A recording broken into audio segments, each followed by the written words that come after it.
Alors je m'appelle Mario Canonge, je suis pianiste de jazz, en même temps que défenseur de la musique caribéenne d'où je viens, puisque je viens de la Martinique. Je viens de sortir un album avec un contrebassiste, avec un quintet, c'est le volume 2. C'est sorti il y a très peu de temps et en fait l'actualité sera riche cette année parce que j'ai un autre album qui sortira en trio dans 3-4 mois.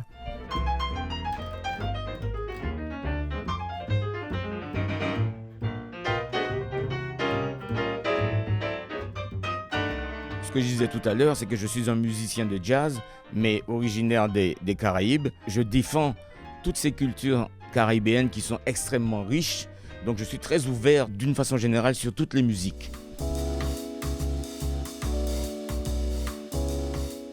Alors je disais tout à l'heure que j'étais pianiste de jazz, mais je suis compositeur également. Et c'est vrai que j'ai composé beaucoup et que je continue de composer. C'est ce qui m'anime, c'est d'essayer d'apporter une petite pierre dans la musique, en tout cas dans la musique caribéenne, parce que c'est très important pour moi, même si je suis très influencé par le jazz. Et pour moi, les choses sont toujours très ouvertes et je regarde plutôt vers l'avenir que le passé. Alors qu'est-ce que c'est que le jazz pour moi ?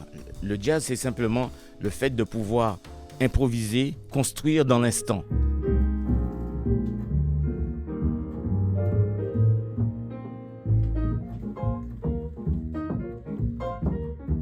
Et donc, avec les musiciens avec lesquels on travaille, avec lesquels on joue, qui est cette interaction entre les musiciens qui nous permettent d'ouvrir des portes et d'aller à l'aventure.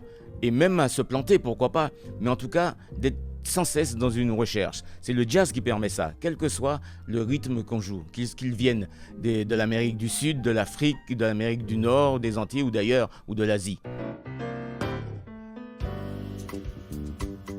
Michel Zenino est le bassiste avec qui je travaille au Baiser Salé depuis une quinzaine d'années, effectivement. Mais je joue avec beaucoup d'autres musiciens. Par exemple, quand je parlais du trio tout à l'heure, ça sera un trio avec Michel Alibo à la contrebasse et Arnaud Dolmen à la batterie. Donc je rencontre énormément de musiciens, mais c'est vrai qu'avec Michel, nous faisons un travail depuis un certain temps.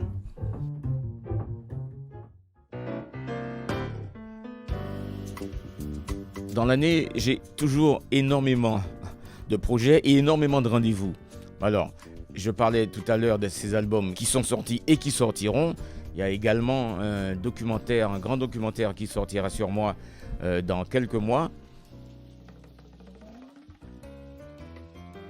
Bien cette année, il y a cet album qui s'appelle Quintup Volume 2. Il y a eu un volume 1 il y a quelques années.